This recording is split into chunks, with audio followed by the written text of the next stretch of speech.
Assalamualaikum ADP. Now we are going to talk about the carbonyl group as a functional group. ठीक है, अब functional group हम second वाला पढ़ने वाले हैं, दैट इज़ कार्बोनिल ग्रुप। अब यहाँ पे एक चीज़ आप समझे बेटा, कार्बोनिल जो है वो किसको रिप्रेजेंट कर रहा है? वो रिप्रेजेंट कर रहा है carbon double bonded to oxygen. ये आपने अच्छे से याद रखना है। कार्बोनिल किसको जाहिर करता है? कार्बन जब डबल बॉन्ड के ज़रिए जुड़ती है किसी ऑक्सीजन के साथ तो हम उसे कहते हैं कार्बोनेल। ठीक है, इसमें कार्ब का वर्ड जो है वो कार्बन के लिए है, और फिर ऑक्सीजन है, and nail for double bonded जो भी रिप्रेजेंटेशन है उसके लिए है। कंसिस्ट ऑफ अ, अब यहाँ इसका हम क्या डिस्कस कर रहे हैं? स्ट्रक्चर को डिस्कस कर रहे हैं। क्या स्ट्रक्चर है कि कार्बोनिल ग्रुप जो है वो मुश्तमिल होता है carbon atom that has a double covalent bond with N oxygen atom. ये इसका हो गया बेटा स्ट्रक्चर, या you can say that general formula. अगर आप इसका जनरल फार्मूला लिखेंगी तो कैसे लिखेंगी? बहुत सिंपल है। R C double bond O के साथ आप किसको रिप्रेजेंट कर रहे हैं? एक बॉन्ड के साथ सैम्पल आर को रिप्रेजेंट कर दें। ठीक है, तो ये इसका क्या बन गया जनरल फार्मूला बन गया। अब इसके बाद हम इसका करैक्टरिस्टिक फीचर डिस्कस करेंगे कि इसका करैक्टरिस्टिक फीचर क्या है, जैसे हेडिंग लिखती जाइएगा जैसे मैं आपको बता रही हूँ।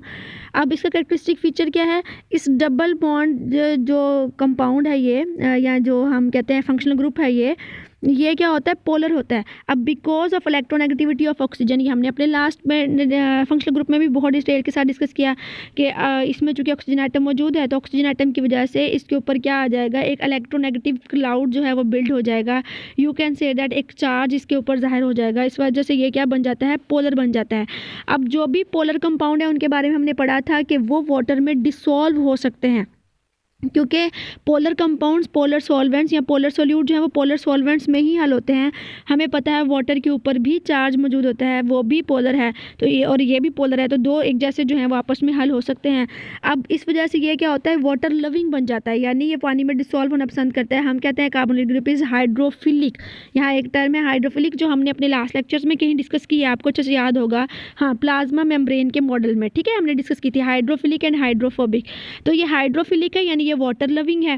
क्यों? अब याद रख लें, ये due to the presence of a polar charge, क्योंकि उसके ऊपर चार्ज मौजूद है, तो ये हाइड्रोफिलिक हो गया।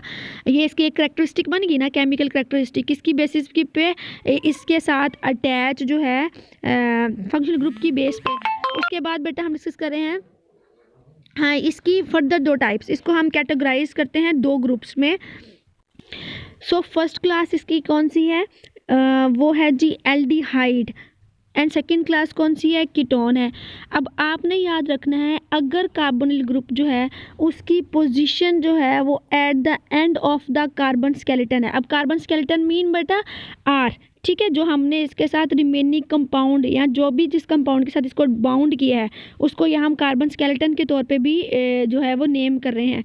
तो आर के अगर एट द एंड मौजूद है कार्बोनिल कार्बन तो हम इसको एल्डिहाइड में जो है इंक्लूड करेंगे। अब एट द एंड होने का मकसद क्या हो गया? आपको याद होगा हमने पिछले लेक्चर में डिस्कस किया था कि कार्बन मैक्सिमम कितने बॉन्ड बेटा बना सकता है? 4। अगर आप यहाँ काउंट करें कितने बॉन्ड ये बना चुका है? 2 इसने ऑक्सीजन के साथ बना दिए। ठीक है, ये हो गए 2 विद ऑक्सीजन, और एक इसने आर के साथ बनाया हुआ है कार्बन स्केलेटन के साथ, तो ये टोटल कितने हो गए? 3 हो गए। ठीक है, तो 3 हो गए, तो इसका मतलब एक बॉन्ड इसका भी मज़ीद बनेगा। और मैंने आपसे कहा था कि जब भी हमने फिलअप करने होते हैं बॉन्ड तो हम किसको अटैच करवा देते हैं? खुद ही हाइड्रोजन को अटैच करवा देते हैं, क्योंकि हाइड्रोजन एक बॉन्ड बनाता है तो वो आसानी से सिंगल बॉन्डेडली बॉन्ड हो जाएगा और एक सिंपल हमारे पास स्ट्रक्चर जो है वो सामने आएगा। अब अगर आप ये नोट करो तो इस हमारे कार्बन स्केलेटन में हम लोग अगर नोट कर लें तो जो कार्बोनिल कार्बन है वो इस आर के एंड पे है। ठीक है, इसकी कुछ एग्जांपल्स भी मैं आपके साथ शेयर कर लेती हूँ ताकि आपको और मज़ीद अच्छे से समझ आ जाए। अभी हम एग्जांपल साथ ही डिस्कस कर लेते हैं। यहाँ देखें, ये जी हमारे पास कार्बोनिल ग्रुप है और ये उसकी कुछ एग्जांपल्स हैं, ये आ गई। ठीक है, यहाँ देखें एल्डिहाइड क्या है? Aldehyde if the carbonyl group is at the end of the carbon skeleton. अब आप यहाँ देखो हमारे पास कार्बन स्केलेटन क्या है? ये हमारे पास जी एक कार्बन स्केलेटन है जिसमें हमने किसको यूज़ किया? हमने उसी इथेन को यूज़ किया जिसको हमने लास्ट लेक्चर में भी इस्तेमाल किया था। ये हमारा क्या हो गया? इथाइल ग्रुप हो गया, यानी 2 कार्बन वाला हाइड्रोकार्बन। जिन्होंने पिछला लेक्चर याद किया वो अच्छे से इस बात को समझ जाएंगे। 2 कार्बन वाला हाइड्रोकार्बन हमारे पास मौजूद है, जिसमें पहले कार्बन के साथ 3 हाइड्रोजन अटैच हैं और चौथा बॉन्ड उसने अगले कार्बन के साथ बनाया है और फिर उस कार्बन है। अब आप देखें इसके साथ अगर आखिर में लास्ट में हमारा क्या अटैच हो गया, कार्बोनिल कार्बन वाला हाइड्रोजन वाला एट द एंड अटैच हो गया फंक्शनल ग्रुप, तो ये हमारा क्या कहलाएगा, एल्डिहाइड कहलाएगा। ठीक है, और इसको हम क्या कहेंगे, प्रोपेनल। उसके बाद देखें दूसरी एग्जाम्पल, ये फर्स्ट कैटेगरी होगी ना। अब ये एग्जाम्पल हो गई इसकी, और ऊपर हमने इसकी क्या डिस्कस कर ली थी, अगर आप नोट करें, दिस इज़ द एग्जाम्पल, और ये हमारे ऊपर क्या हो गई इसकी डेफिनेशन, फर्स्ट कैटेगरी। अब आप सेकंड कैटेगरी यहीं पे नोट कर लें। सेकंड कैटेगरी बेटा हमारे पास क्या है, कीटोन है। अब आप उस कीटोन को नोट करें, तो कीटोन की डेफिनेशन क्या है, ketone if the carbonyl group is within a carbon skeleton, अगर कार्बन स्केल्टन के दरमियान में कार्बोनिल ग्रुप मौजूद होगा तो हम उसको क्या नेम देंगे, हम उसे कीटोन का नेम देंगे। आप नीचे इसकी एग्जांपल देखें, एसीटोन, सिंपल एग्जांपल जो है वो यूज़ की गई है। उसमें देखें हमारे पास एक कार्बन स्केल्टन जो है इस साइड पे है एज अ CH3, अगर आप नोट करो ये CH3 एक हो गया। उसके बाद दूसरा इस साइड पे मौजूद है CH3, और जो हमारा C डबल बॉन्डेड ऑक्सीजन यानी कार्बोनिल कार्बन है वो हमारा कहाँ पे मौजूद है, इन दोनों के दरमियान में। अगर हमने कहा इज़ प्रेजेंट विद इन यानी दरमियान में कहीं कार्बन स्केल्टन के मौजूद होगा तो वो हमारा क्या कहलाएगा, कीटोन कहलाएगा। और ऑफ कोर्स इसके एंड पे हम क्या यूज़ करेंगे, इसके एंड पे हम क्या यूज़ करेंगे, एसीटोन इस्तेमाल करेंगे टर्म। अब यहाँ बेटा आप नेमिंग भी याद कर लें, नेम एंड विद, जैसे मैंने कहा था लास्ट लेक्चर में कि अल्कोहल के एंड पे OL आता है। आप याद रखें एल्डिहाइड का जो स्टार्ट है वो किस वर्ड से है, एल्डिहाइड, तो इसका स्टार्ट किस वर्ड से है, एल से, AL से स्टार्ट है। तो इनके जो भी नेम है उनको हम AL पे एंड करेंगे। जैसे कि हमने इसकी एग्जाम्पल में नीचे शेयर किया किसको, ये देखें प्रोपेन को। प्रोपेन अब क्यों कह रहे हैं बेटा, याद रखें, प्रोपेन क्यों कह रहे हैं, क्योंकि अब इसमें कितने कार्बन हो गए, 3। वे साइंटिफिक बेटा ये काउंटिंग समझ लें है, गिनती है। अगर 1 कार्बन हो तो मीथेन, 2 हो तो इथेन, 3 हो तो प्रोपेन, 4 हो तो ब्यूटेन, 5 हो तो पेंटेन, 6 हो तो हेक्सेन से तो आप फेमिलियर होंगी, मैथ में आपने हेक्सागोन बनाई थी। इसी तरह से 7 हो तो हेप्टेन, जैसे आपने हेप्टागोनल भी बनाई थी। उसके बाद ऑक्टेन, एनोनेन, एंडकेन। ठीक है, ये गिनती भी आप याद कर लें। तो जहाँ पे कार्बन काउंट करें कितने हैं हमारे पास, इसमें बेटा हमारे पास कार्बन हो गए 1, 2 और 3। अगर 3 कार्बन हो गए तो फिर हम इसे क्या कहेंगे, हम इसे प्रोपेन कहेंगे। और चूंकि ये एल्डिहाइड है तो प्रोपेन में मैं राइट कर देती हूँ प्रोपेन, और चूंकि एल्डिहाइड है तो एल्डिहाइड का फर्स्ट टर्म में AL आता है, एंड पे मैं क्या लिख दूंगी, AL, प्रोपेनल। ठीक है, और इसी तरह से अगर मैं बना दूं इसको यहाँ पे कुछ इस तरह से CH3 यानी एक मीथेन के साथ C double bond OH attach कर दूं, ठीक हो गया। तो अब इसमें हमारे पास सिर्फ कितने कार्बन है, 2, तो 2 कार्बन वाला क्या था, इथेन, आप इथेन लिखेंगी।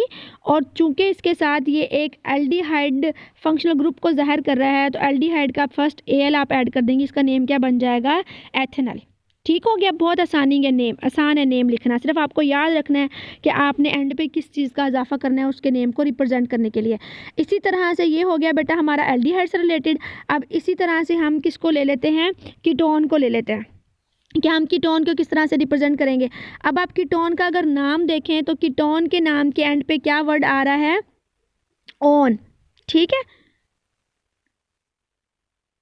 तो जो भी ये मैं राइट कर देती हूँ यहाँ पे, तो कीटोन के एंड पे क्या आता है, कीटोन। ठीक है, तो ये ऑन जो है हम अगर इसका इजाफा करेंगे तो फिर ये हमारा नेम बन जाएगा कीटोन से रिलेटेड। जैसे ये एसीटोन है, एसीटोन के एंड पे ONE जो है वो किसको रिप्रेजेंट कर रहा है कि इसमें फंक्शनल ग्रुप कौन सा मौजूद है, इसमें कार्बोनिल का फंक्शनल ग्रुप यानी कीटोन मौजूद है जो कि इन बिटवीन या within the carbon skeleton मौजूद है। ठीक हो गया, तो ये हमारे पास एक एग्जाम्पल आ गई किसकी, कीटोन की। अब यहाँ से हम चलते हैं वापस, हमने दोनों क्लासेस पढ़ ली किसकी, कार्बोनिल ग्रुप की।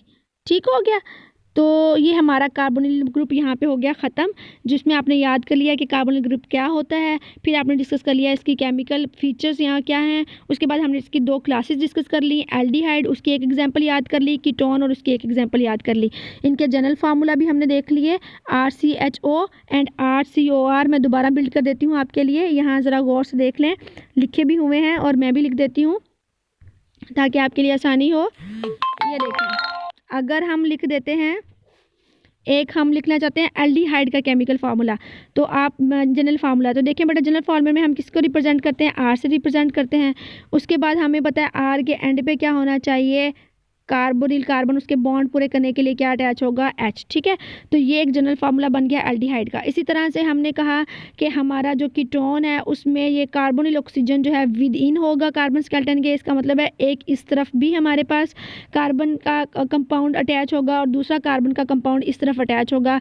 2 R के अगर दरमियान में C डबल बॉन्ड और मौजूद है तो वो कीटोन है, और अगर सिर्फ एक R है और उसके एंड पर C डबल बॉन्ड और मौजूद है तो वो क्या होगा, एल्डिहाइड होगा। बस ये इनके जनरल फार्मूला जो दोनों को एक दूसरे से अलग करते हैं।